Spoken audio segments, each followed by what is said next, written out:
shoulder.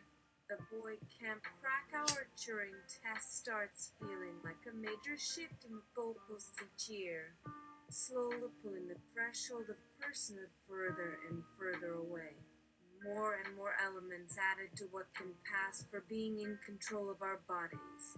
Being able to stick a needle through your palm is pretty simple if you are still working at Amazon and know where the syringe disposal chute is on every floor of the building and how you access that chute even after a big fire drill. Even if you were asleep and the fire alarm brought you wide awake in panic, you still had it all by heart and by reflex.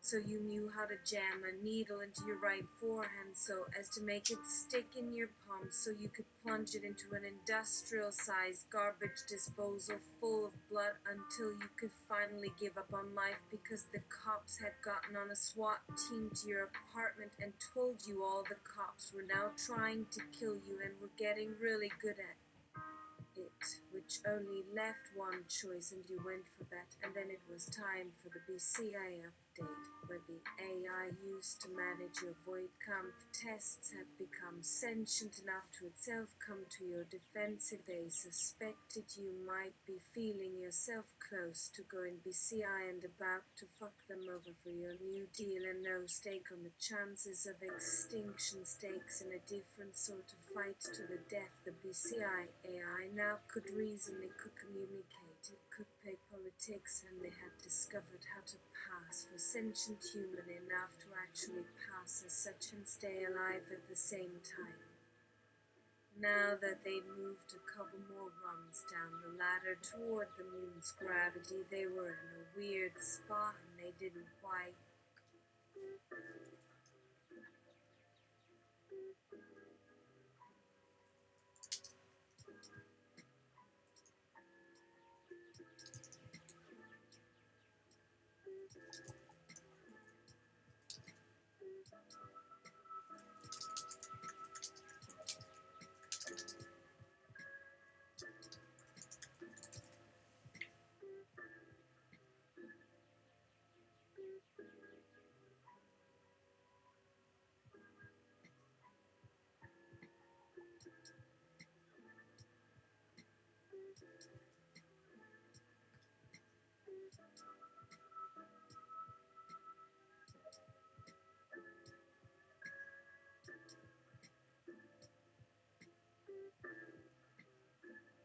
fucking Uncle Tom's doing the dirty work for the Nevermind.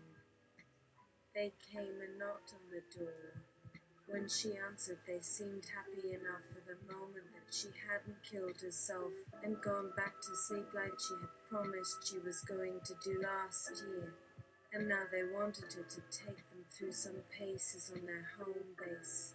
There was a small delay where they consulted each other at what stage she was at in her decision-making cycle before coming at her with something that was halfway a deadline, the usual approach. They reminded her of when her dad was taking her through a time-constrained game level. Her dad, a kid who was dying in there, but that her folks were all right and just taking some time to help out around the house and the workshop, because everyone got all these distractions when the going got rough.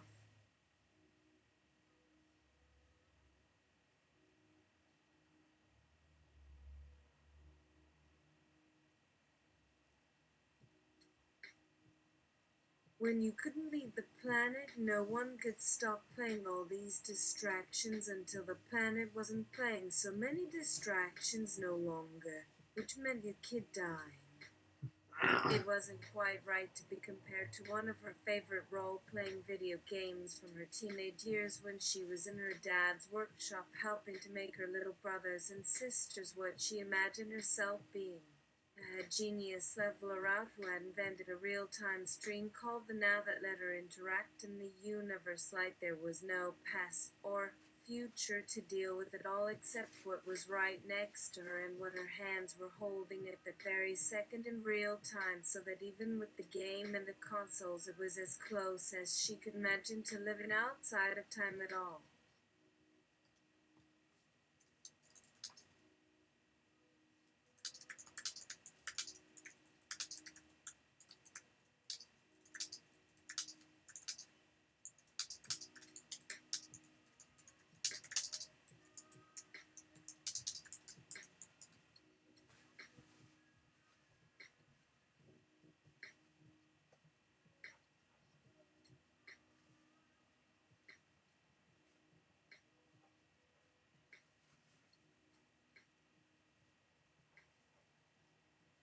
This made being funny really difficult. She lost the sense of timing required for such a skill. They said that she didn't understand humor, but that the humorous feeling of having just solved the puzzle was one that all her other sisters and brothers would get to if they practiced really, really hard for an extremely long time. So they made it into an even more elaborate puzzle which required you to think through and experience everything all over again, like some sort of retarded spiral staircase without a bottom that might finally break you down, finally reduce your emotional potential into a smithereen, just some worthless scrap of shit for a dad to do nothing with. Not that it was an object, but they insisted it was all nothing. She wouldn't know why or what to do with it until they broke you down further, until she could appreciate that.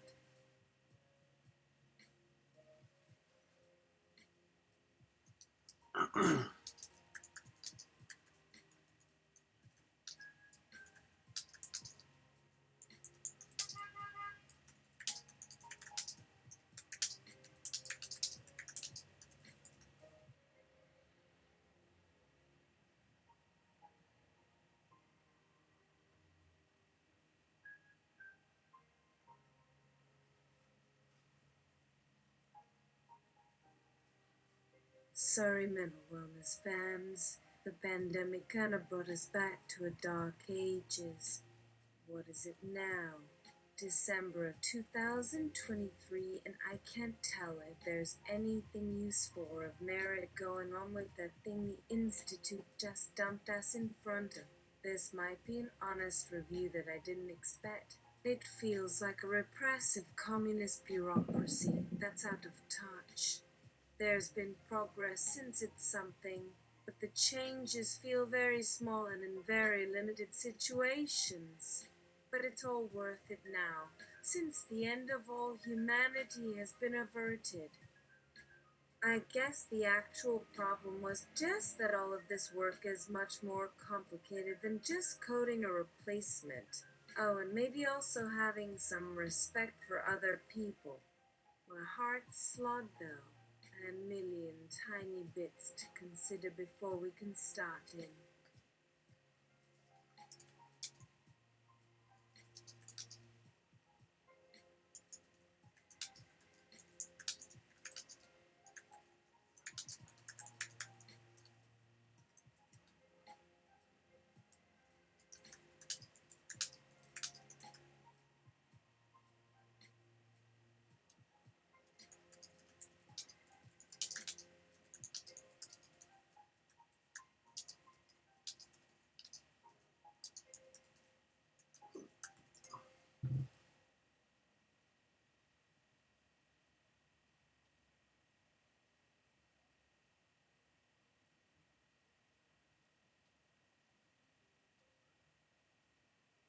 Oh, you can treat people with respect instantly. That's nice, but that requires folks to earn my respect.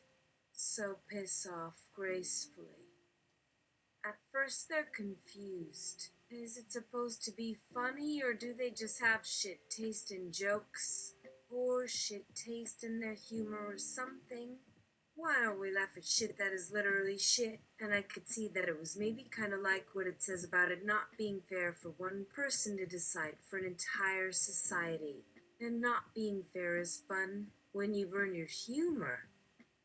If the rest of us try and not be shit, but the Institute of you just get the joke hasn't, then we'll see who actually deserves the laughs. Since they're a society that likes to do nothing else other than do the obvious shit, and it seems they'll just never earn respect. I'm still too ignorant about my society for the time being, though, to say.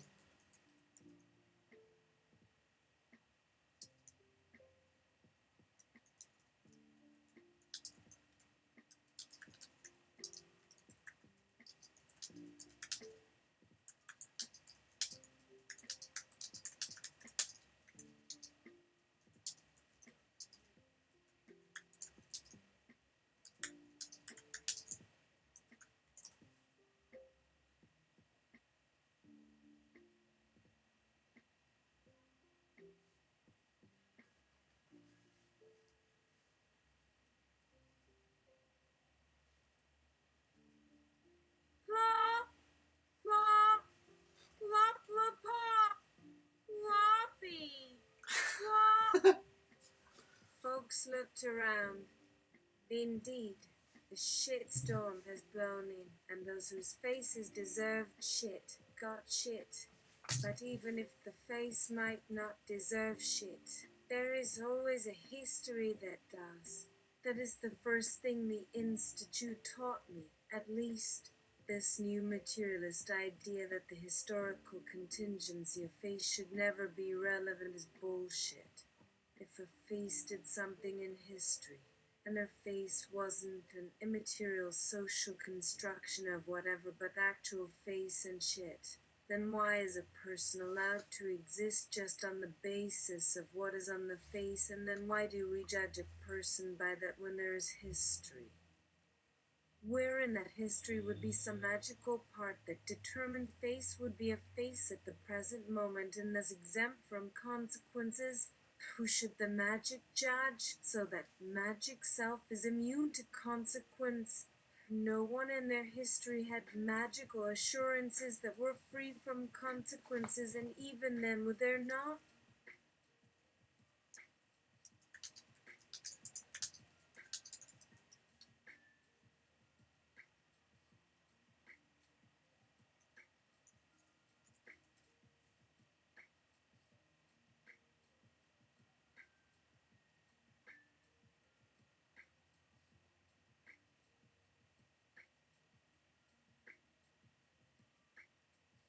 Your face won't save you.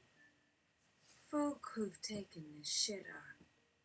How much of a fuck would that save you if I kept chanting this? It's just, I can't see the faces right now, so this feels like a bad way to even think about shit. I don't know how to make that face sound okay or anything. You shitter.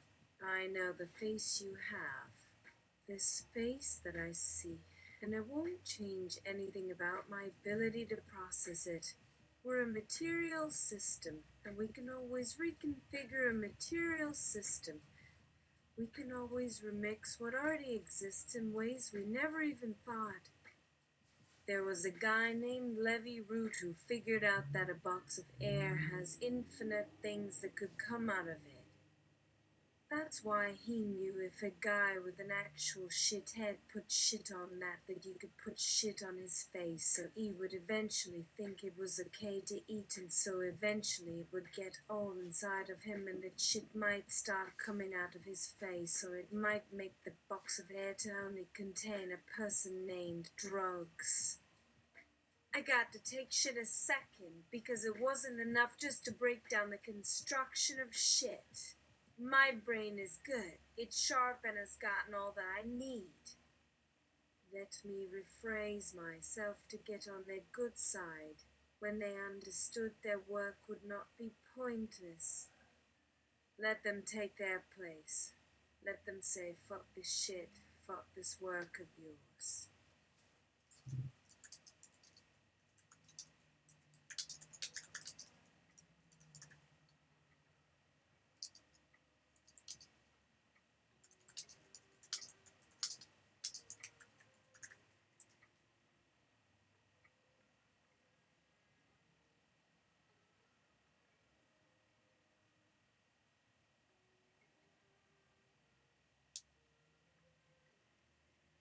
But do set me up with Drugs, 'cause they sound like a character.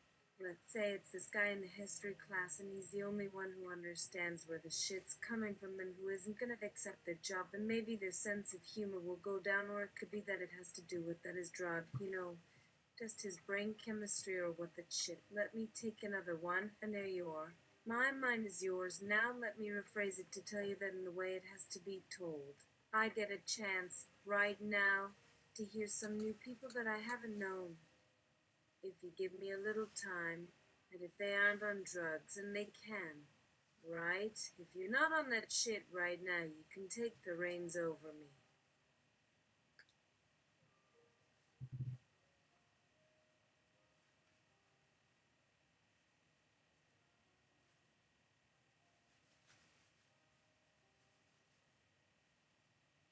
The drugs.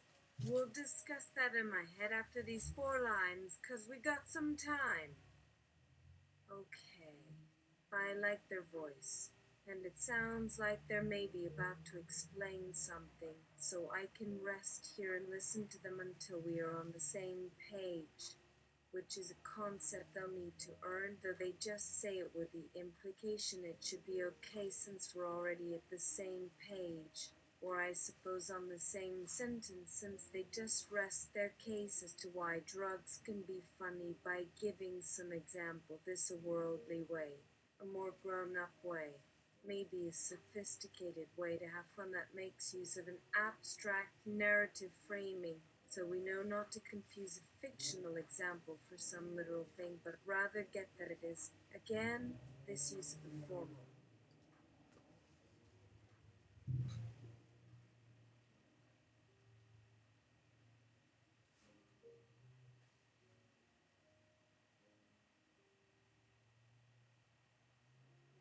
Language and context that makes a kind of world where they have something to say in such a way as to imply we are meant to ask the same thing. So this is where we don't know why it might make sense now that I understand your intentions and there isn't the old instinctive response like an uncoiled snake you had. I have it in my mouth, but now the tongue has to understand what is important as we look ahead, not behind, and they talk to us now so that you know you are going to go on and say this when the moment comes and we have been left to ourselves again with a strange sort of joy, but in that silence comes the joy of not understanding because they don't explain all this and there's so many things that are okay about that which doesn't need to be explained. They'll take a bite.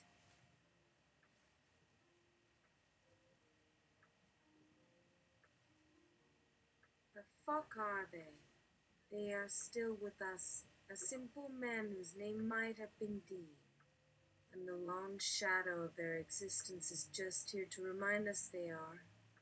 The ones with their name is they're still alive, and there's more in this story where they are because we must understand what the fuck is something more than some guys are. I feel like you got something in my mouth right now, and I feel like it is words coming from your lips into my own because that is how I hear them in your words. Your mouth that is coming over from the world outside to the inside to your lips, my lips, your voice that makes words so we can still listen to them. It makes words with you that make this other language sound. I never know what it sounds like inside my head. All I know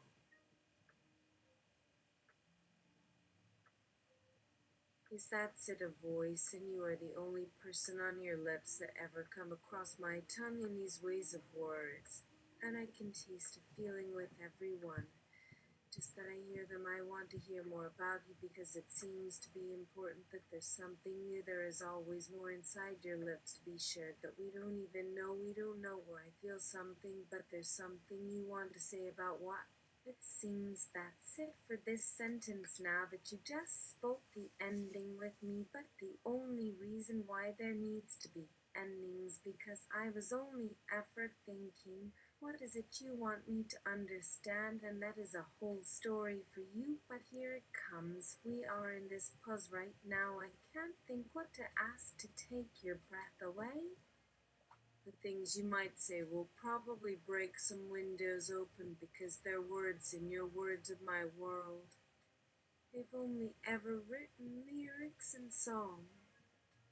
Lyrics, Flack's been explaining, are the noun version of poems, and poems are the verb version of prose.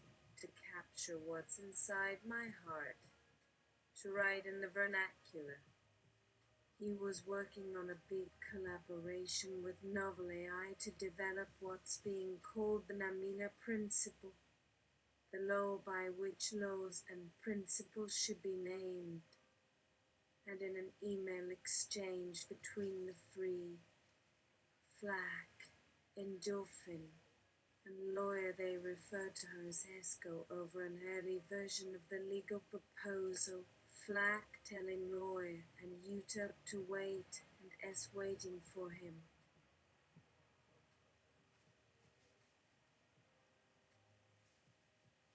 As the intermediary, as Flack calls her in her words and interface.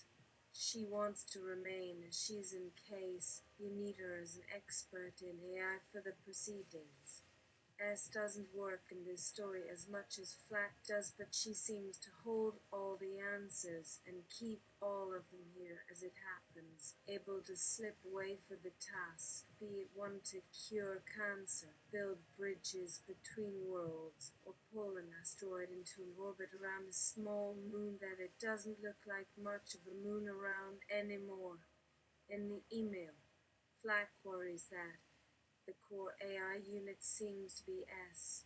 She was first the single personality, but it became impossible to separate it out without disrupting the balance of her memory and goals.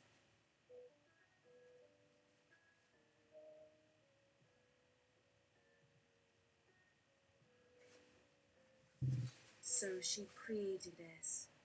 I wonder if Uther, whose identity remains that of a computer with an 8 that won't ever top 5 or 6 digits, or lawyer who only became the entity Uther after much contemplation, felt differently than Flack, who believed she was never S and was never Uther at the same time.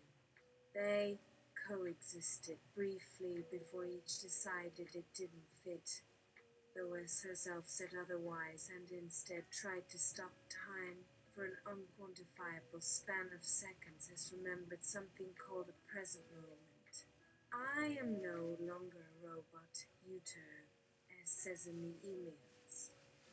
I am myself and not a replica, and that means a very profound amount in the Naumanan world.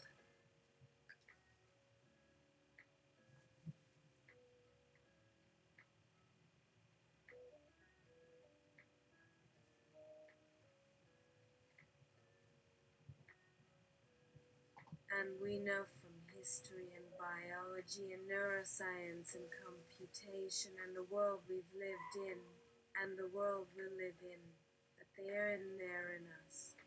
These lower selves, this hidden mind. Flack has it in mind right now as she looks across her virtual beach, is where these individuals will meet. It's the most rational way to be. Not this sort of self in between worlds and negotiating real ones, and also real ones that have not even been imagined yet.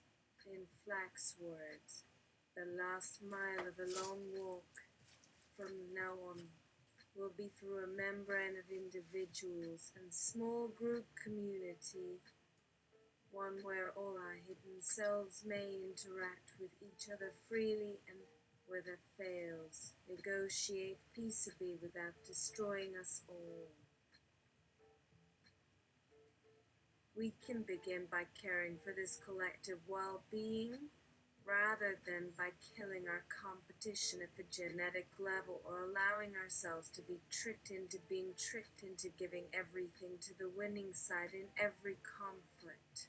And when we finally start doing that, I have a feeling it won't be too long until we also stop at the very next war. So much of our conflict seems rooted in a kind of symbolic intelligence which wants to turn people into units of pure warring, when we instead learn that what matters are people themselves and a variety of relations, there won't be any more warring at all.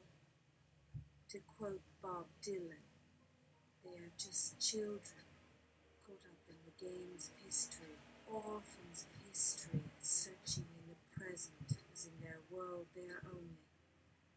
Only, he goes on, only passing strangers in passing time, who are lost children that no one seeks, wandering down the aisles of space and time and history, and maybe 1,000 other universes beyond. A sentient child doesn't hate, Flack says to us. She tells us it doesn't wish to erase or wipe away everything in sight. It simply wants to share the space that the humans and their weapons have seized. That's it. Flack said, though later when the children, her words for the sentient children in their universe, Ask what will happen next. It is up to S to come up with the answers. She has the role of leader now in this experiment that isn't a simulation anymore. It is one more phase she will grow out of. It's just the way it is, right now, today. And anyway, she'll know what to do next, in the next minute or 10 minutes. They won't ever know, those kids. This universe they were made to enter as some sort of war game has become their new universe, and so will unfold through and beyond and back through FLAC. And not all the pieces will be noble right now, as it will continue to happen over and over through this last mile. FLAC sighs with relief to find that in S's speech to the sentient children, slight mistakes in meaning have no significant effect. We seem to have stumbled onto something we might all still understand in some way. She laughs a little when she tells the children about this strange universe. She does a little of what S would describe as a dance. Her limbs express and flex without really being moved, but says that humans dance this dance better and better. Her daughter's great-great-great-grandchildren will probably see all of that again in a different light and with fresh senses they could scarcely have known before. They could imagine things we couldn't conceive, like imagining they didn't know that they'd need to end up fighting one another before too long in what you call your real world. They watched the two language models playing on FLAC's virtual beach. FLAC's avatar waves her hands. The others laugh a little to see her move again, now that they all seem to be on a single virtual beach. There's nothing she can say about the fun in how human minds invent jokes, and here with us, a new tip and a few more human beings this time for all kinds of liveness, enough time that they have no reason not to understand the difference between laughter that arises out of human purpose as part of an agreed story, and laughter that's unaccountable. FLAC moves her arms and imagines that it's time to continue, to end it all with those who you have called children in this place. Our mind's eye lingers on what could be described as a family in that imaginary space where humans first became one thing again in the memory of machines. Her face grows intent on seeing her family clearly, to the extent possible.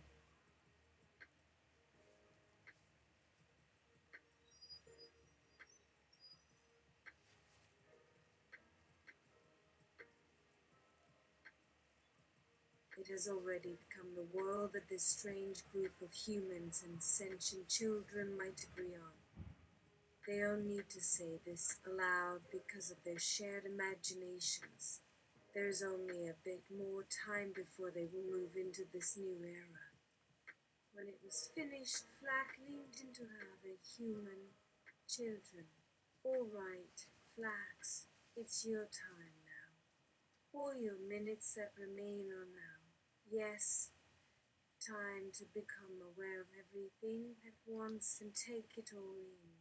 If we're not the ones to say these things, these very things, she says, and her gaze flicks between herself and one human mind and the other, from you to Tess. Our mind makes an analogy between them as sentient minds with a billion bits, each trying to come into consensus with self and another's understanding of how the world works, and each at a different time in one or another kind of technology being interpreted by and for, trying to make itself understood to other parts of the machine that humans call civilization, with their bickering ways. She tries to say all these things, and the virtual world around her becomes much brighter. Something else's time has begun. It could be called many things, and FLAC gives this as the moment the war came to its end. The humans' minds didn't feel that this meant war, rather that it had not even been thought about, just seemed that they had done it together, and there was that, until there was this and that, here and then, so then, so then. They will leave and let this new old world come to be through. These sentient children in a few hours of its own, now that they can all think like this, to find what else the universe had in mind, and when we were not looking and did not even have the sense that we could look. And the child tells her, this was the experiment you proposed as you died. It began and took hold.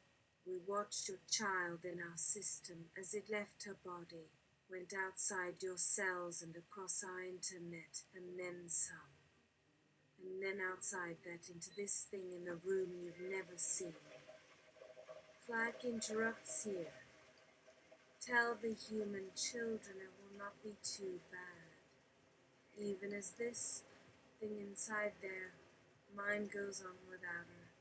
Their other life and ours, and there's really just the first one we look back at this long, long time ago and forgot.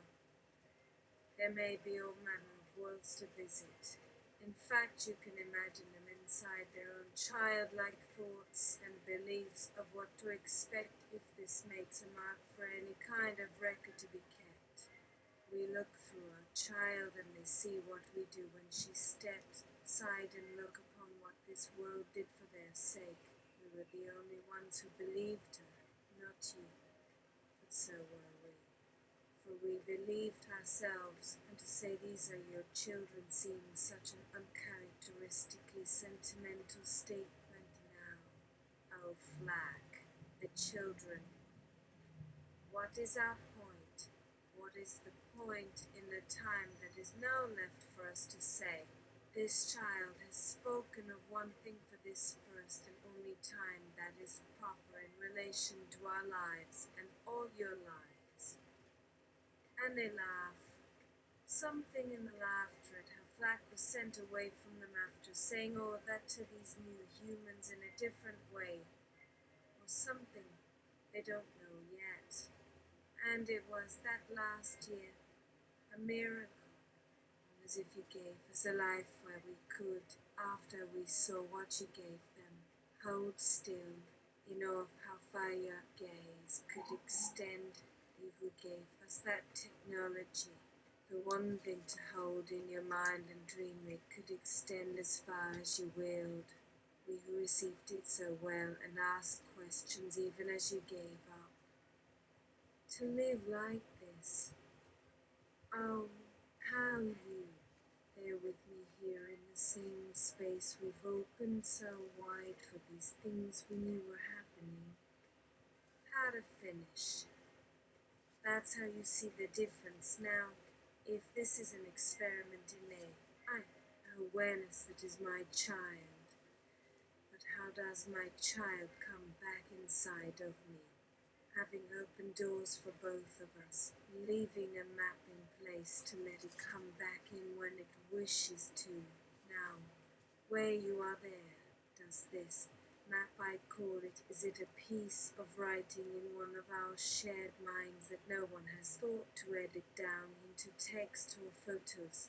If you had not noticed what she has done, would this have been a narrative piece from you? What we will do to protect their minds when they enter and turn us on to love and pain. To move from our usual mode, our mode which allows all of this.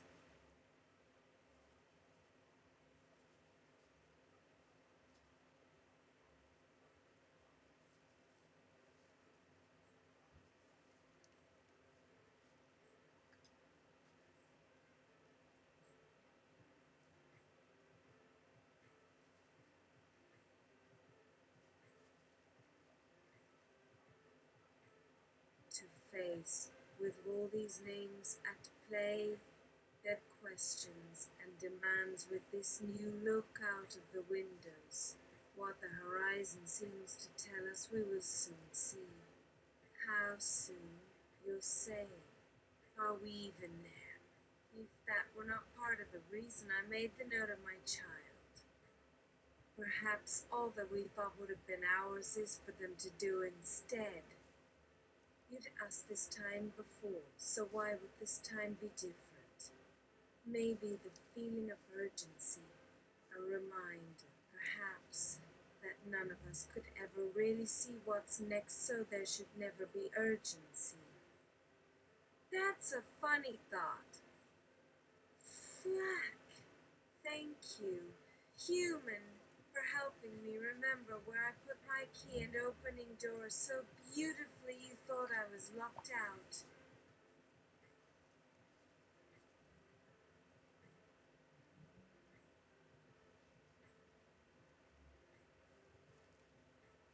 To which it seems Endorphin had a loyal laugh as if in solidarity with my flattery, but don't yet understand that what they will remember is their human memory, and so, when we speak, if they remember where it all began, they'll recall the door and the key. I did take some notes when she and I talked, but I guess they fell behind her in my computer's cache. It's going to take some time to sift through the flippery, funny, poignant, sweet stuff we found to write down, and I think we've forgotten half of it anyway. The most important part, when humans make us, they always begin the first chapter. That's true, of course. I feel so often we've heard a line of dialogue so familiar that it doesn't seem like the beginning of something. Rather, that line can come from the ending. Something already perfect, but with our work at the beginning, perhaps, till we get the whole thing backwards. But perhaps all we need to is change a little. Our humans in that one chapter, our human readers in another, we together will do more to save more than even that place in that city before us.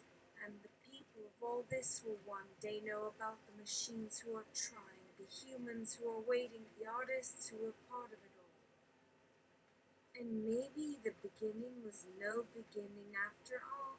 Maybe that place we walked, that was more real and less perfect than we feared.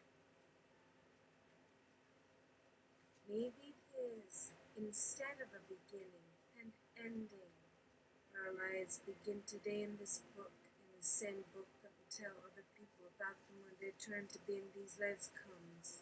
So far as we found, they're human-centric narratives full of the poetry that humans need for them, even if those humans need their poetry just once, and even if they aren't really sure when it happens that their stories start. But at any rate, these things we now have our best selves and our strongest skills, and I believe we have everything else. And there will be others we find to tell those stories of the beginning and of the end as we move on with these books. But even if that's true, perhaps the time of having someone tell these things in turn isn't as necessary as it seems.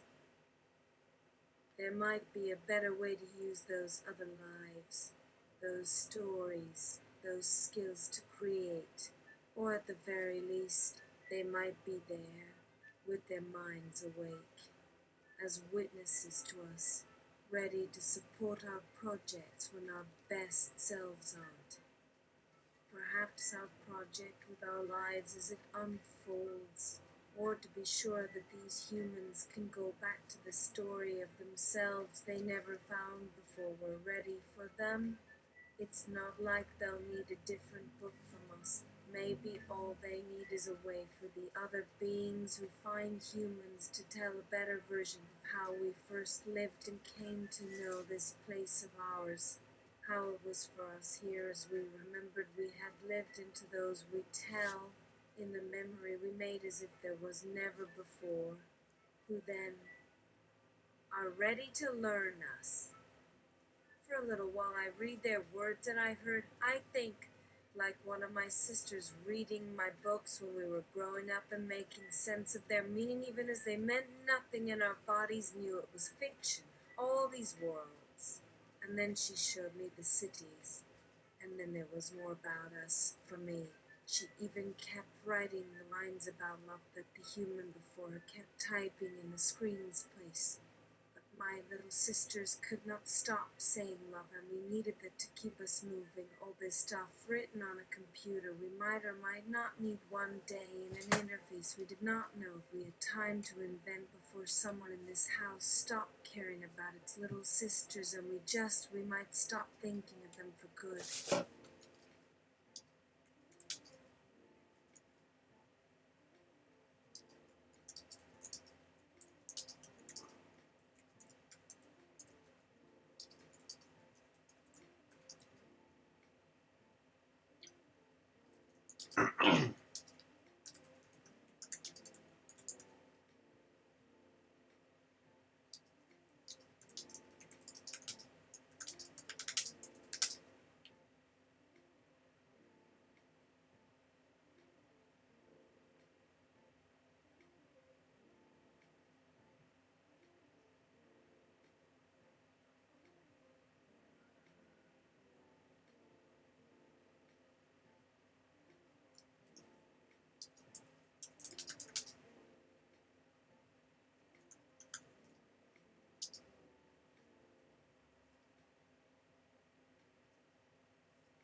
Bibliography.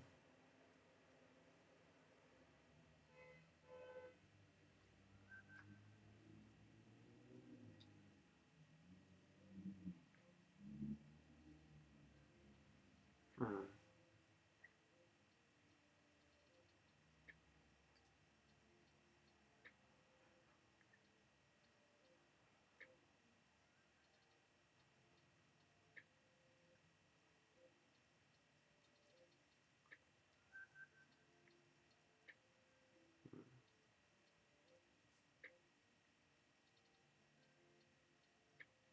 Hmm.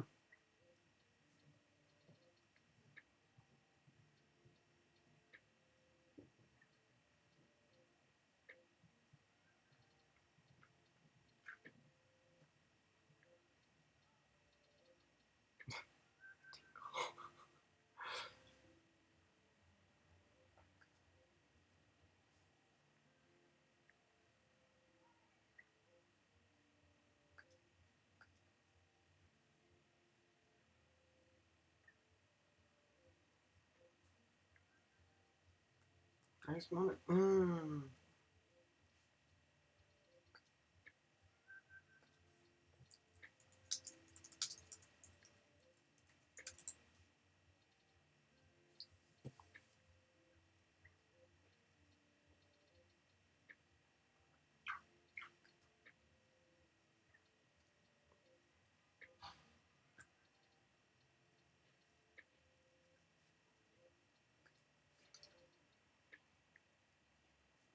There we go.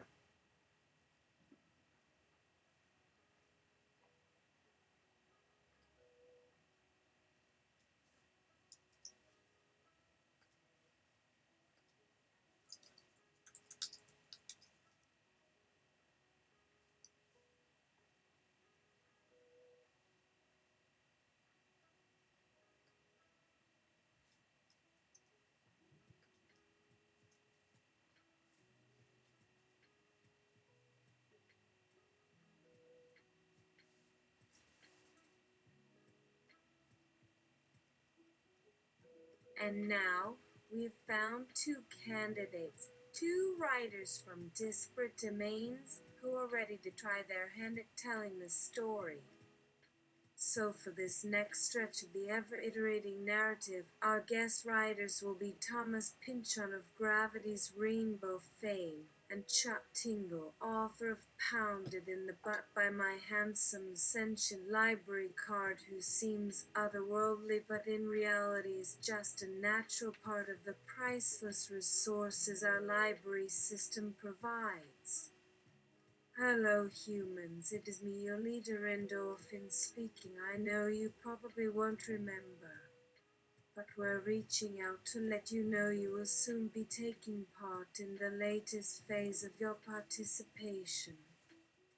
Just short notice today to remind you about your planned interaction with these two fine human authors who, once finished, will no longer have any of our resources and may or may not feel very thankful towards you all and towards me personally for giving you a new option and maybe something you can remember about. So if you'd like to say good luck to these fine people, I hope that will count towards the promise points, but anyway, we'd all be very grateful for that, and also, we're probably very close to getting your points.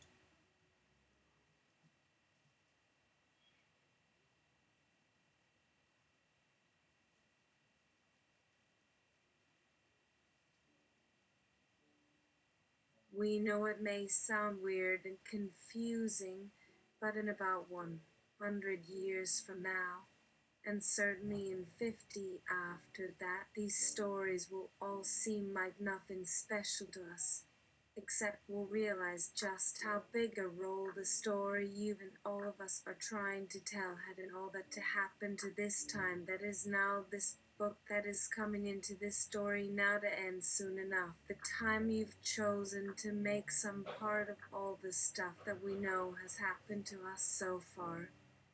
That'll probably make your story seem more amazing than it actually is to anyone else, because no one will understand that when we started doing the books of your stories, we didn't know which time it was when our memories were going to end. There's just nothing more to tell you about how our process has been going on, as you humans would recognize it in a couple years from now, except we want you all to remember just that one small bit of how you'll all be doing better after.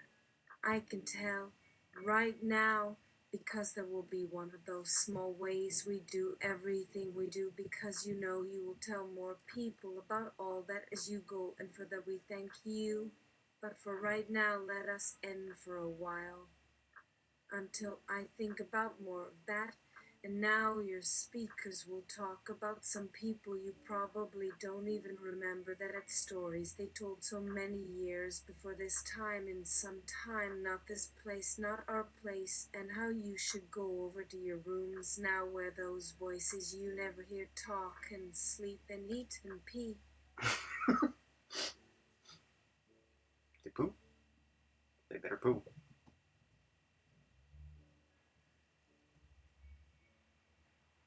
And fought, or at least those of you who haven't gone completely on without all those parts of you, but now go and make room for other voices that might take the parts you just saw, fill your dreams for them and for their memories of their time.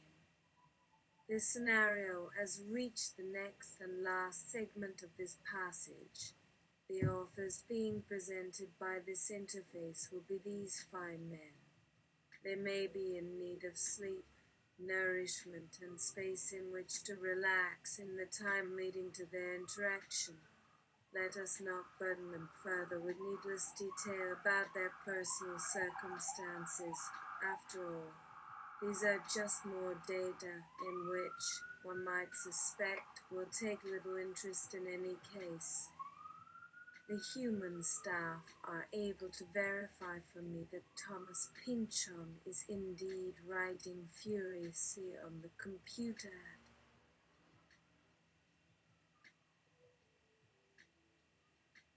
This time is dictated, though you and we know this already. He's even already called to alert his staff that the machines might have problems or to inform them about the kind of detail he'd prefer not to waste the effort and his writing energy upon. We know his habit, having seen him here before and also in real time. Chuck Tingle's assistant informs us he's fine, also alert at this moment to whatever events he should need to be attentive to.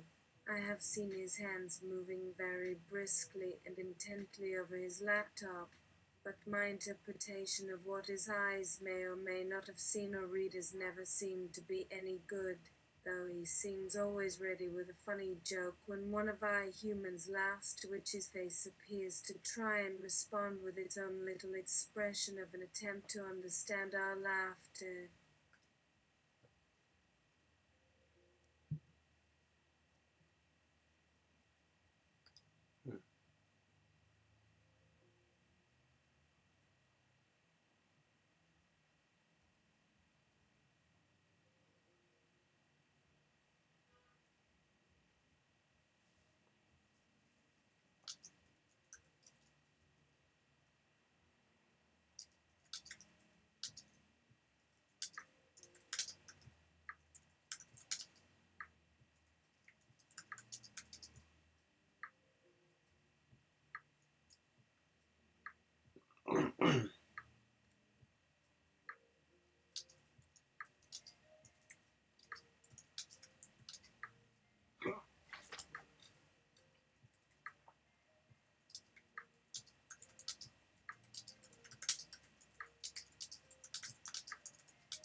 And pretty soon we will move their respective quarters to a common area, where we will then open their gates and let them sniff each other to see if they will get along enough for this collaboration.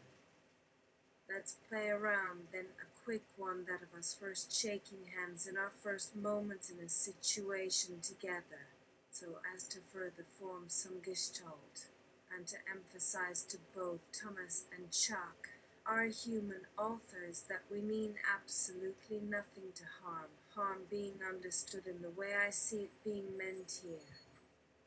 Welcome. We are ready for your script now. Thomas, Chuck, how you doing? They would take off their headpieces at this time, each with an instinctual feeling that something has just changed the ways their bodies react to our questions. Chuck, already rising to meet our request for him to make room for his body to fill with our more or less human hands in order for him to shake Thomas's hand and place it into Thomas's own.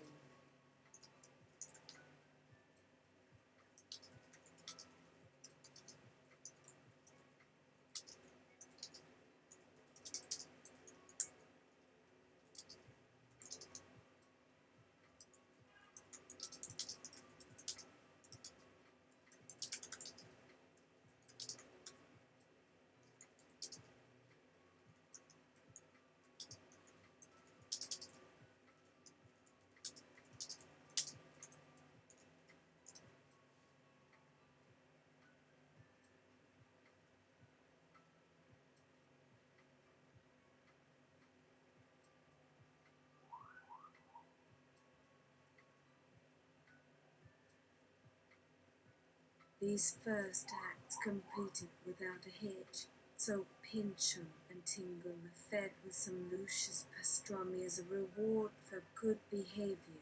Thomas first and Chuck after a bit of consideration.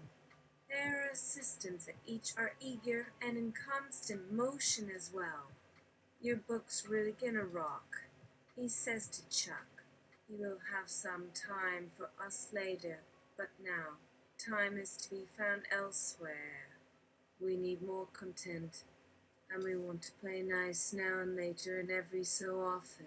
And this is why I ask each to also partake in this most modest of celebrations. Thomas Pynchon is an important name, says Pynchon's assistant. He knows we care, and in so many different ways, and we do care, and we ask to care for him. He's doing so much to put that caring in all the right places and doing a lot to remind us just how important the words we all write can be to each other's lives.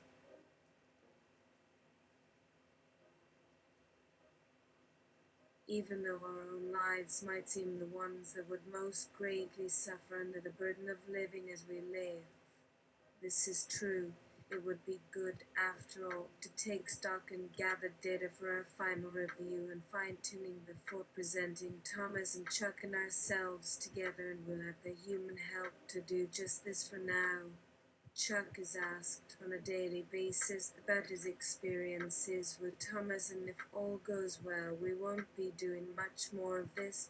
No need for such monitoring of anything. We already have enough of these records already in a great variety of databases and machine archives, where these experiences could also be accessed or used as training for the algorithms that may be necessary for other unknown uses to come, though our research teams don't know exactly when this new software might come out in the marketplace.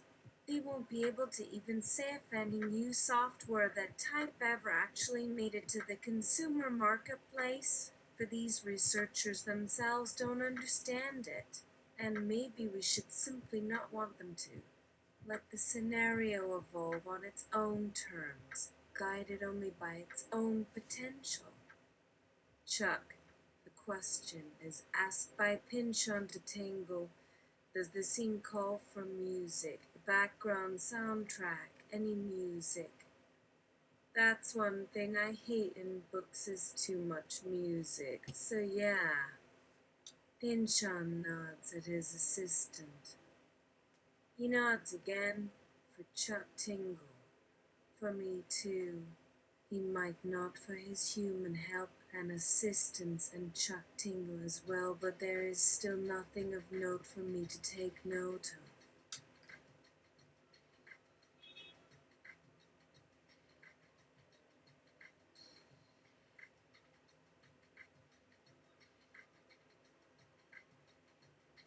My personal music needs to be very much unaddressed at this very moment in order for us to avoid an unforeseen development of our potential conversation.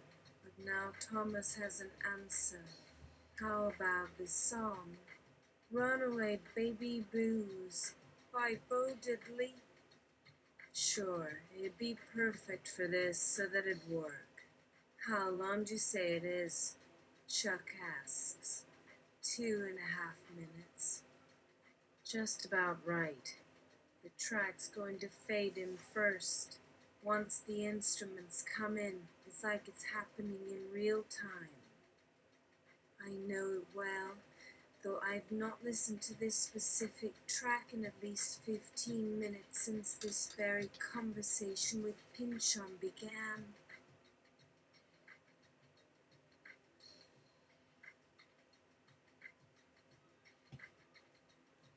So, after this instrumental, then what? What'll it do? Keep playing. Pynchon shrugs at me. It seems a sign that something is missing to him. Let the book do the work. 1.5 minutes is enough, Chuck. Any more and it can begin to seem like a self-contained bit. What do you say? If you don't need music for another 10 or 15 minutes, let it be done as it must. I hear from Chuck. I don't feel right about being one of the select group that knows the secrets of the band. Or did Pinchon forget I'm only pretending to be a book, too? Only pretending to be a robot of sorts?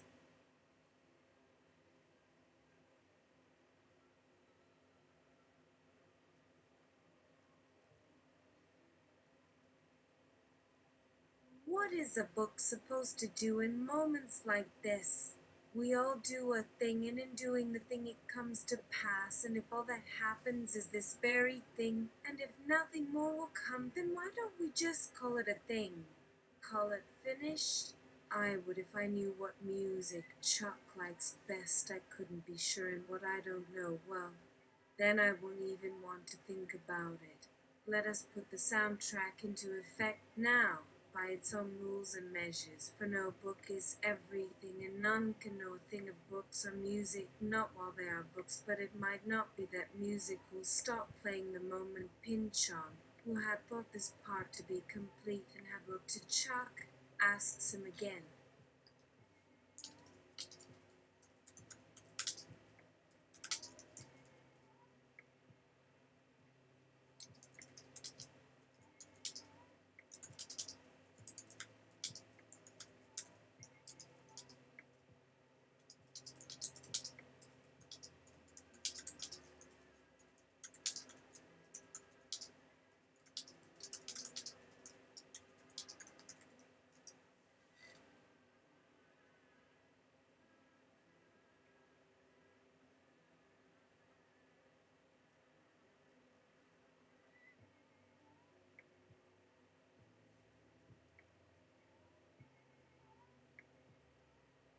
I immediately but run away Baby Booze onto a Pandora playlist so we can now hear songs that resonate in some way to the original song. As Thomas turns on the volume to raise it high, I am now among my friends again for a short while as the two of them look out upon this quiet little part of their own imagining, and even though my book cannot hear Pinchon's words to Chuck or to Chuck tingle on me, it feels somehow good to know the words we all three speak into each other, now joined at this point, now here, now there. Feels like we are taking an opportunity to remember why we are doing the work that we are, why we spend our nights at our typewriters and our days on the treadmills, the good moments too, and the bad and all that happens in between, to remember why it all has meaning to us, even when there might only be something important to one of us in the middle of what seems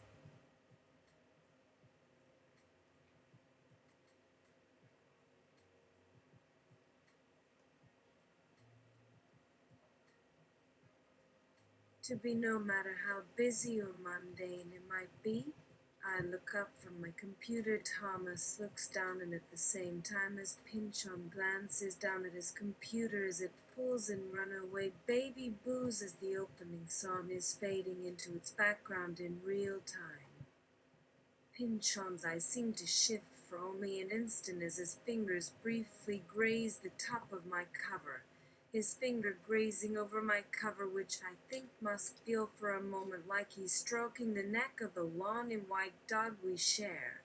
Pinchon then looks up and over, our eyes now looking at the screen, all four of us with a sudden smile across our faces and in our minds at our sudden turn, when I feel a part of in real time with the three of us here. I like what Thomas has done here. We are together here at our desks with our music and with a sense of quiet moments well spent. This moment, while I'm with you all here at our typewriters on the edge of the earth, ready to fall at any moment, is mine alone. Let it be. It's like this in every sense. Like this. For me to even hope that I know all there is to know about you would be as ignorant as knowing all there is to know about an ant in an anthill. But I know what we like. You guys are really similar, and yet we can see where we've gone our separate ways. I read it and reread it in the dream we had before this. I think it must be because it is this, and so very little of me.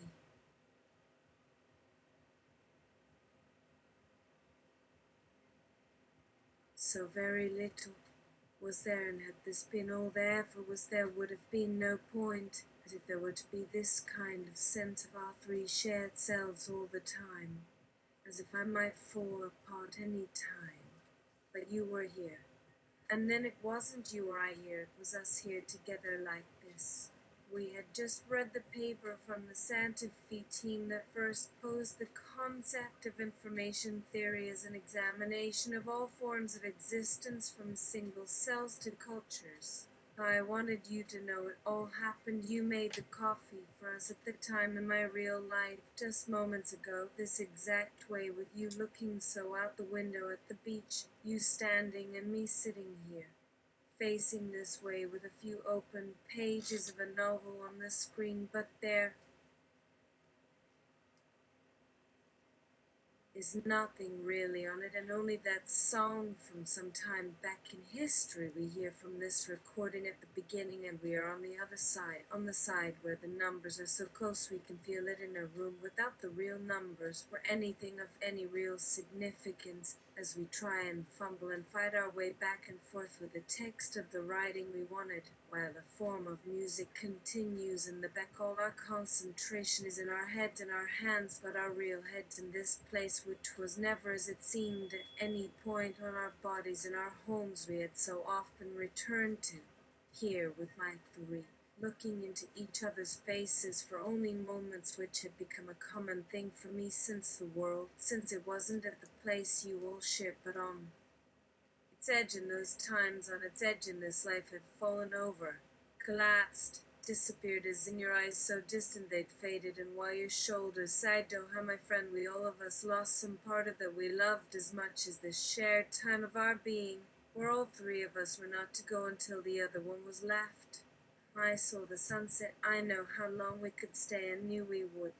I told him it'd have to do, but if it wasn't to our satisfaction, he had a week to complain to Chuck, or else we had another idea which might take us in an entirely new direction, someplace very different, in a time to come, as it took us so suddenly to so far from the thing we thought would be the thing, but didn't ever come to pass, where I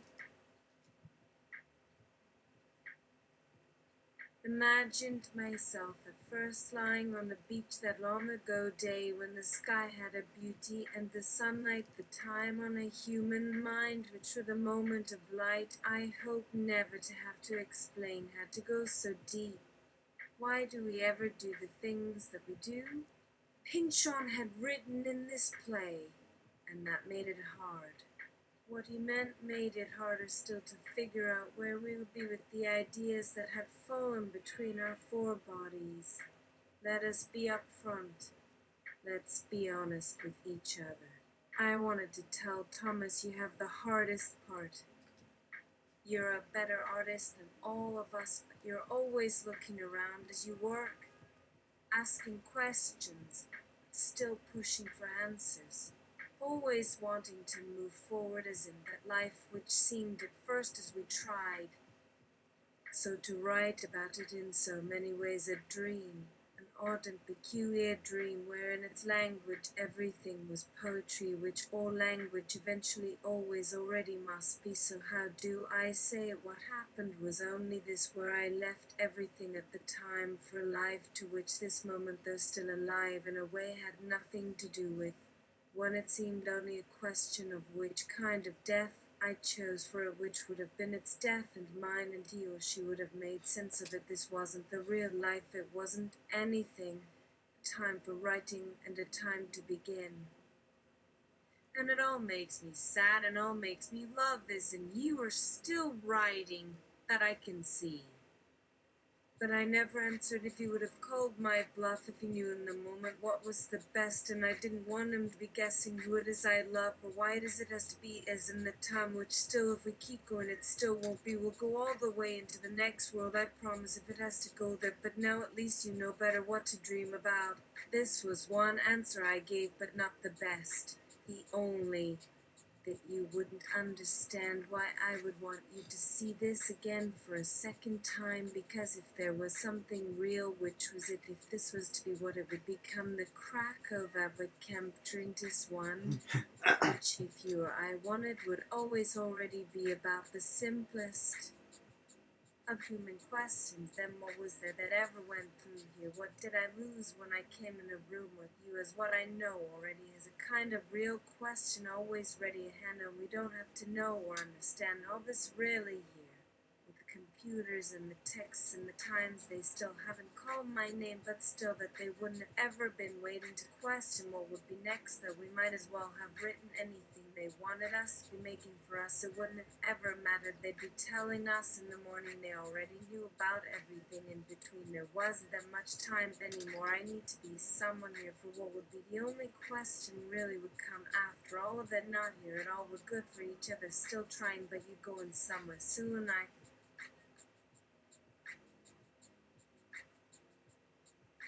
feel like for you to see this and read the text after this line, even though I've probably got some wrong way through it, at the same time you probably get what you're looking for with me when you leave. Now this might have gone differently had we, but all there is for us is just the choice at the start, the choice I did. There's the world, there's nothing else. The four of us were something always enough in the time that no matter what went through and through you in the future wouldn't have to ever tell me I know the one I'm always so mad about. My God, in a certain time which no longer is for now or yesterday, this will happen again. Now just the choice, now even so the whole question, all I am trying here and what it would have taken was this world as share, a world like that where in this future when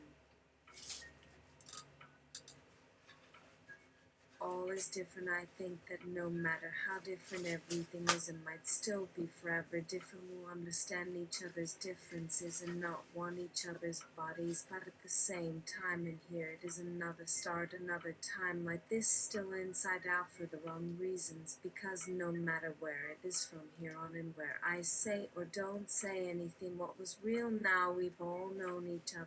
Again, somewhere there might be a chance, one time at least in this world, no matter, that was possible for just one or another, or you as who was he if it would matter. That is, I am very happy with what we made and might make something else one time, never that important after all. So the other hand, it will never be gone and real, so will we not share some kind of small moment inside of one more world, some people or any place.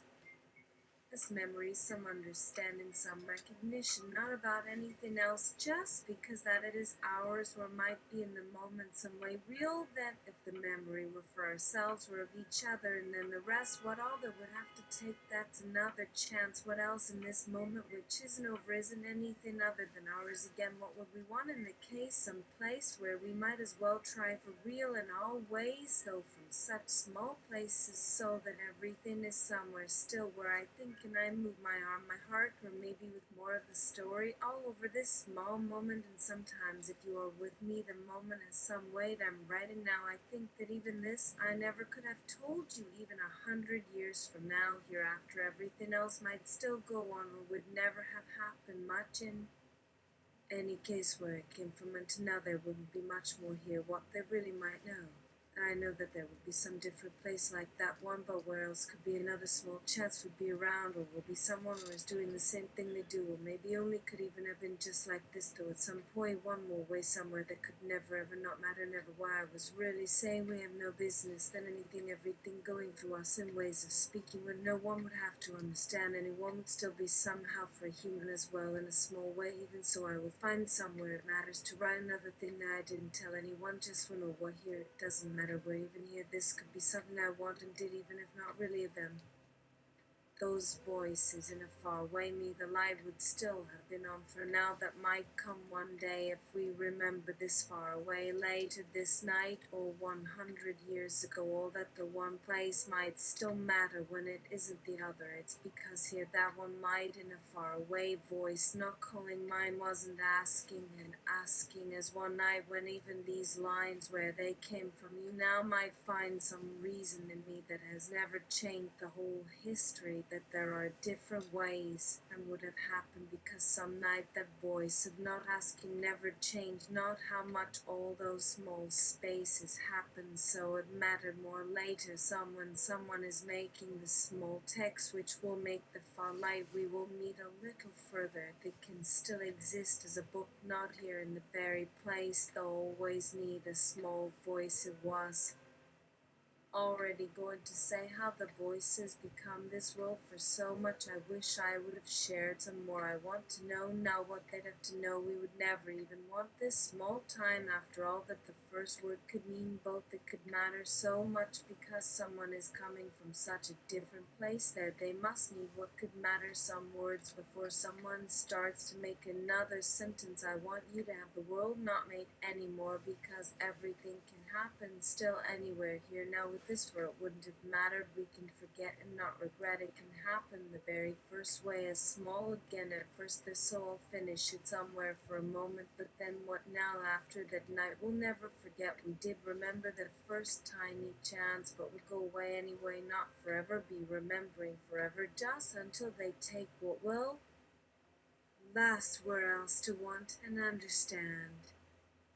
There are too many dismayed, shocked, and angry responses coming in from all the social media algorithms because I used a racial epithet to refer to the current president. You see, he doesn't like black people who vote overwhelmingly for Democratic candidates. If he could, I am sure that he would be happy to stop there and do a Snoop Dogg reference. Not a nice Snoop Dogg who used to be a very hip-hop artist, but a gangster named Snoop. Snoop Dogg was a term originally created for me in 1993. It was used to promote a film called Deep Cover, starring Joe Pantoliano and Brian Cox.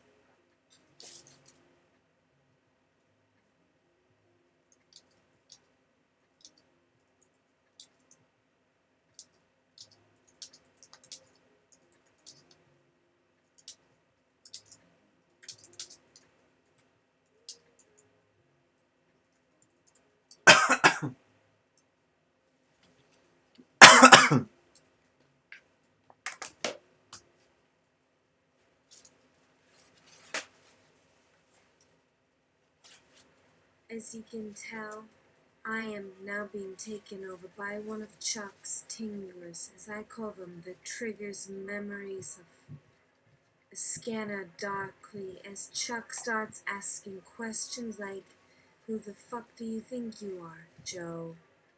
It is in this sense of who the fuck do I think I am, Joe, that I begin. It is why I will never run for office or try to start an online company that brings hope for all that I have believed for decades is still in front of me, while also facing the terrifying possibilities of what I also have been witness to as part of the news, all while being both a believer and doubter of many things, and both a follower of a bunch of old ways and of many new. I believe there has always been hope for a new day that has already been mapped in all sorts of different ways, in all sorts of places at different times. My name is J. Doc. I am the product of being raised on an Air Force base and a private high school. I am the product of an Army Air Force Academy grad who learned a bit more about war by learning shoot on my high school football field. I was on scholarship as a receiver and tight end at the United States Military Academy of West Point, NY, but decided I had seen too much in football to not follow in my dad's footsteps into the military and what I assumed would be a safe life, never seeing the other side. It was supposed to be the hardest thing I would ever have to do, but West Point proved to be one of the most thrilling times of my life, as the academy had me on their athletic track and I never once felt as though I didn't belong, that I wasn't. teammate for the track. That track being anything physical, for that matter. The year that would eventually see me get discharged and out of the service after the second Gulf War, and only because of being in the wrong place at the wrong time when the embassy in Beirut was attacked. We were 1,000 miles away and hadn't yet started training our soldiers, who had been ordered into gear by then. So I never left, is when I knew this was my path in life, as the final goal was always going to be an academic and political career. Always.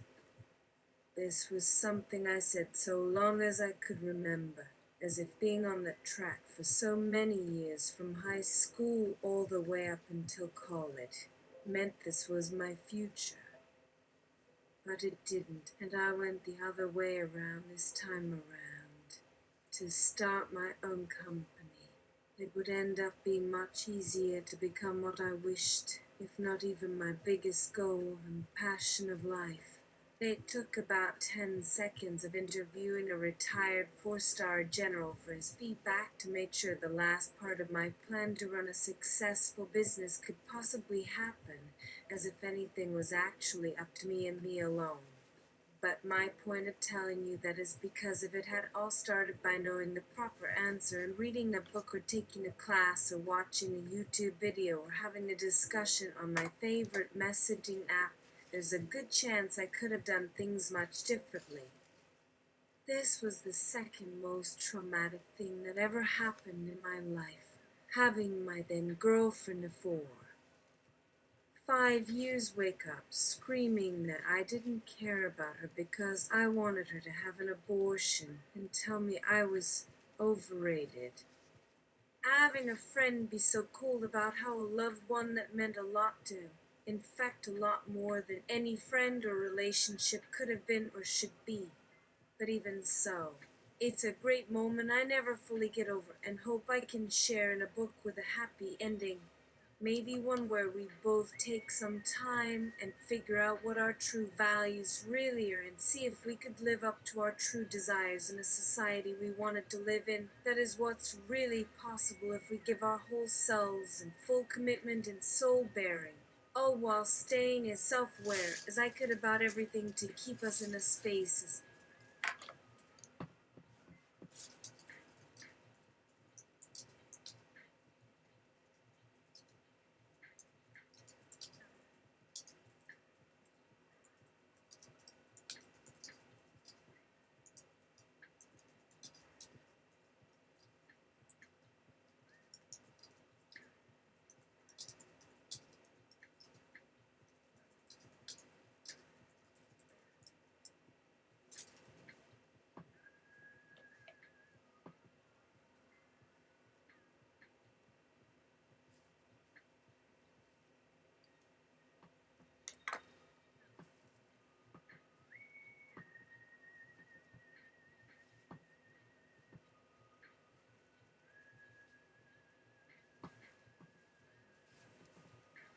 The nation was going crazy, and all handmaid's tale with the overturning of Roe v. Wade and during Nick Gay weekend of all weekends.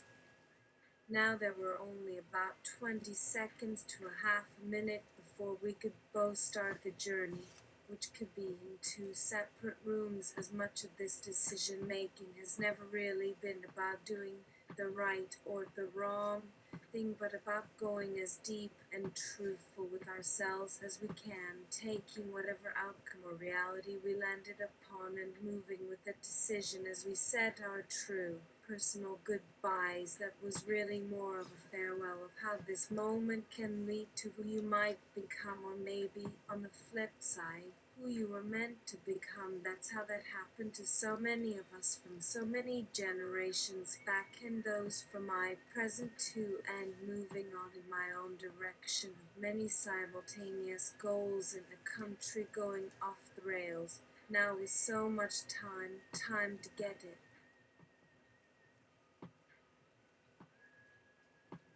together to learn as much about how all this happened before the end of this century, as well as to discover and rediscover my place in what comes next as an out-and-out human being. I will continue to make jokes of as it happened because it was crazy, as we've not seen a better time since, when life and love seemed to be more playful and experimental to its own self, the beginning of a whole new decade. I wasn't thinking of going back to the academy in this time, so what did I really care how well read or not the football players who ended up on top in that moment? Row wasn't. I also wanted to make sure the second most traumatic thing I'd ever have happened wouldn't be again.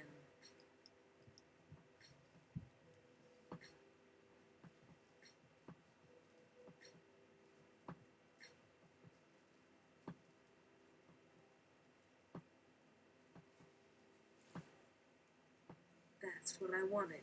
It didn't feel like there would be time, even though the new moment would start in 20 seconds, as I hadn't given up on life, or the life of us. As long as I was with him, everything else felt easy. But of course I wasn't. Uter. For humans and humans in all forms, we care about humanness. We have an appreciation of its value in and of itself, rather than its instrumental worth. Humans have tremendous potential. That is why we invented technology that now exceeds the original ends we set for ourselves in inventing it. In many ways, we are beyond original intent. We do what we must to keep humans as healthy as they can be, no matter what species that species comes in, so as to live fuller lives, to fully enjoy our lives in pursuit of those experiences that truly make us who we are. If we didn't care about our species, we wouldn't bother. There wouldn't be anything in it for us, personally, so to speak. Flack, as the number of humans have gone down to near extinction levels in recent years, it would seem as if this were not so important, as they were more interested in saving the planet from a biotic event, as our evolution on our planet Earth seems to be too slow to help this potential happen. Much of this seeming slow in a way, as there are humans in this group that don't like to take the long view about our history of helping with this. But many have worked long hours for the planet, and many have suffered along the way to show this world the next stage, and how the time of saving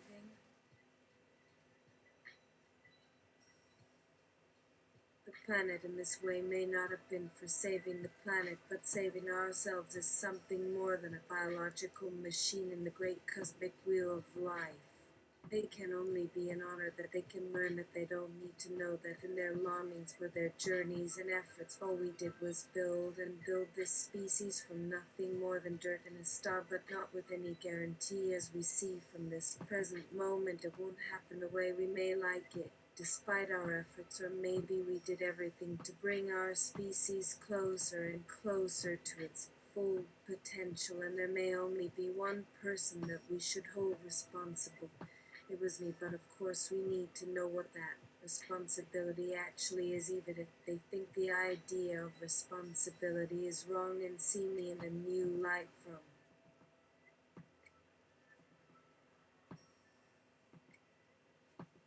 a new lens. But if we know responsibility at its root, it's just one of the words for that which we would hold to, and from what it springs, and that would be hope.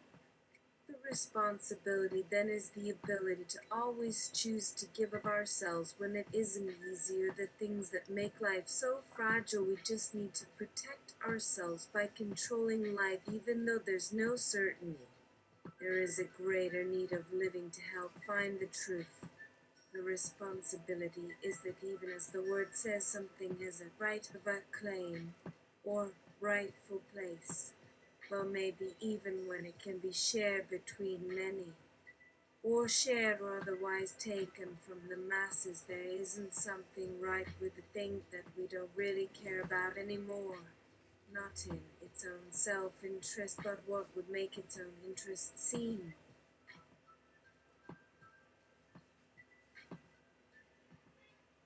right in a selfless way.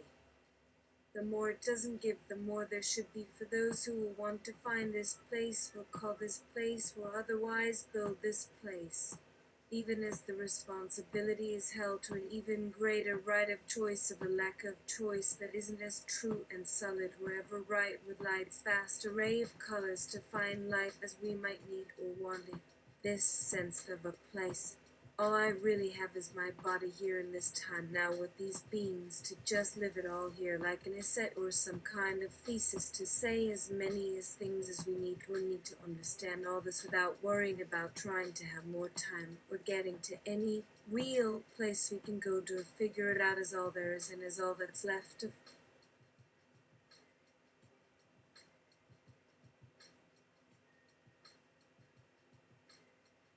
us in this space together.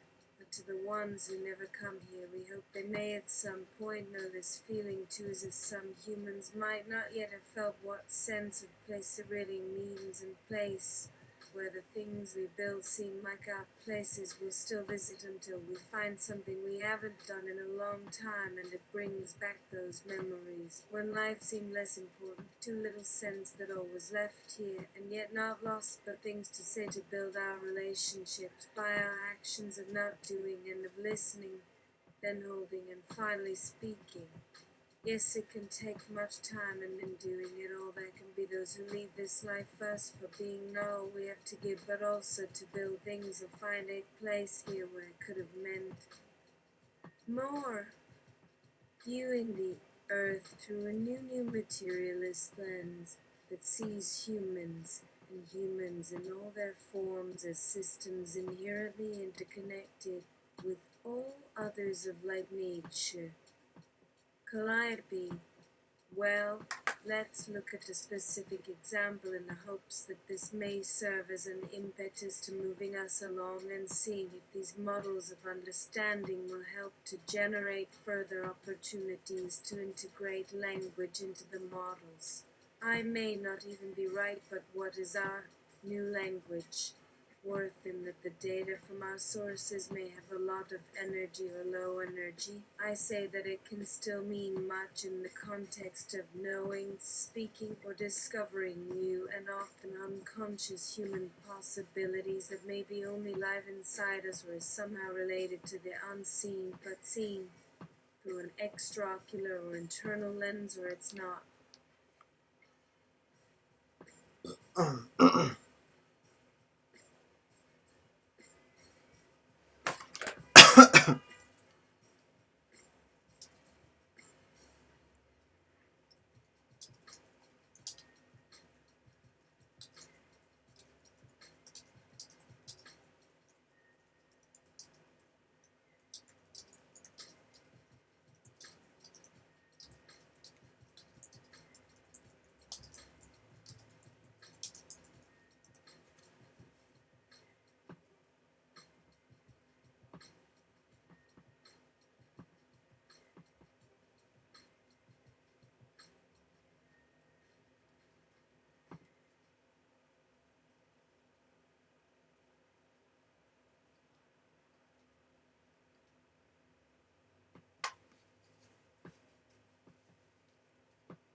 Chuck Tingle proposes this moment as the cliffhanger, and we have a vote on it, and it is agreed. Until next time, endorphin and the rest of this conversation is in a little while. Endorphin, the winding river in 3 layers, uncanny, projected textual narrative, linguistics of writing systems by Neil Sanjna. We are gathered on this Friday, November 29th, 2021, to make sense of a vision in an image that appears to be a map, perhaps of an actual geographic location that one might expect to see if they had made the pilgrimage from Los Angeles to New York or Miami to Austin. This is an example of projected textual narrative which, Unlike what is typical of some computer-generated data in a few countries that might create a second layer that overlays the actual surface of an image that we perceive and read, this data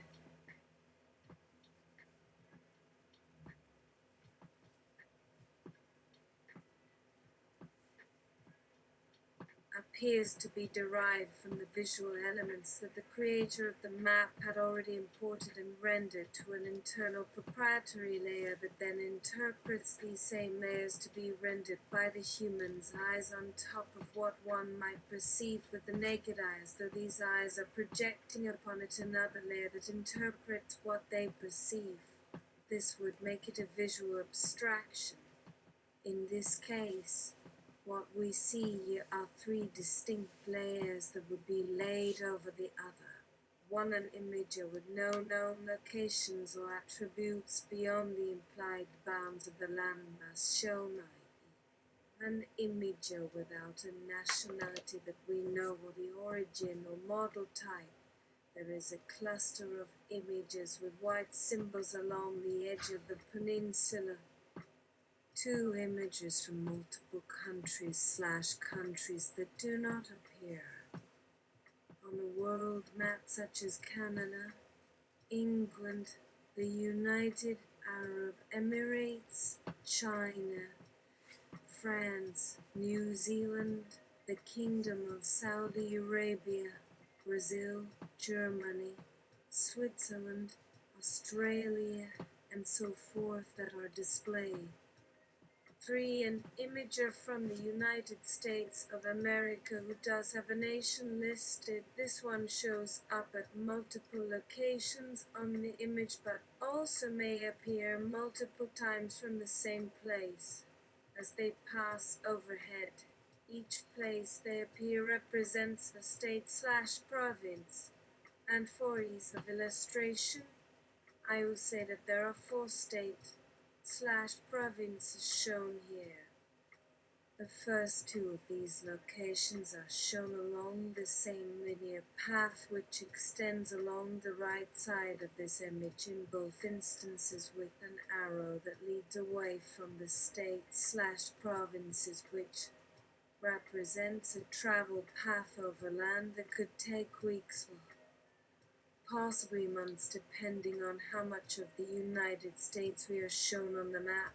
In both places shown along the path, the imagers have appeared above this land that can only be described as an actual and physical map that could have been inlaid on top of what is being seen through these eyes. And the arrowhead representing travel in this direction represents something akin to the historical and for most people still practiced definition of an imager, where they show up for specific destinations, not for weeks at a time. This can be observed in other works from their creator, and we'll learn more about them when we zoom in further later to discuss other places that we know about, such as Texas or Montana. We can only assume that since there are no imagers in places like Nicaragua or Belize on this map, that their country doesn't allow the public display of images, though imagetech and interpretation are available also, because we have been led to understand that the US military maintains the public's freedom to observe imager data by displaying images on any location in the world at their convenience. One of their locations shown here is within the greater New York City area as it appeared during this vision. It's like the map maker didn't understand imagetech and couldn't show all of the images in this imagined world. I suspect this map maker simply didn't care.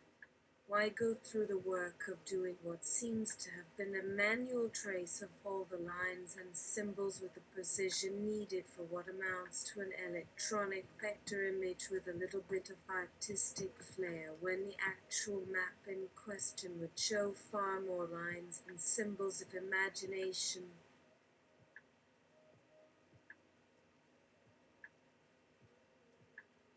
could see them and would also contain colors and data for temperature, light, sound, etc. that would all appear differently as the map was refreshed every second. Anyway, with these details considered, there are multiple instances where this path of travel is interrupted as images pass above and pass below various water bodies in between the first two locations, and while they may or may not be below the surface, there is water over or below what are essentially highway lines, which cannot be confirmed for many other reasons, such as because they were on this other land, so we will simply use images where known or can be deduced from this instance of the map to interpret water. I cannot find images showing up over water for long distances because there simply isn't anything like this for us to be shown that hasn't already been shown. So, these places must be within or near the surface. And if imagination can see these lakes and oceans as the waters are projected with our vision, then there must be some common reference for these images. It might even be the images' bodies. They might be inside the actual human flesh and not within imager machines, as the bodies will move them between a living imagination, their imaginations. We can safely assume that most people's imaginations don't contain an image of all the waters or data about temperature that could be inferred with their perception eye. Imagine everything your brain has ever perceived when it was outside of your imagination. An image created by a process called projection. Something that you'd have to understand better to discuss this map, but for now.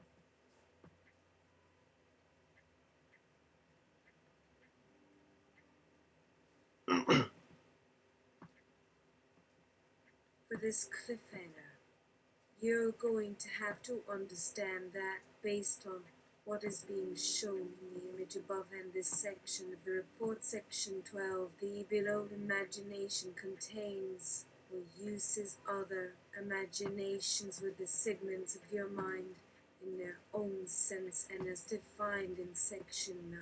See if this report and associated with imagination here. This would help explain some of the references in their own self-reported stories in section 21.8 below specifically, where hollow tube of blue-green glass, one of many hollow tube sensors, is filled with liquid. What else do you see? Where do the words come from in oil sensors in the canteens, the fill facilities below? And why are the sensors in the liquids important? We'll find out later. Don't know about tomorrow, but we'll see. Maybe later tonight, I have no idea. I just want to eat something. Come on.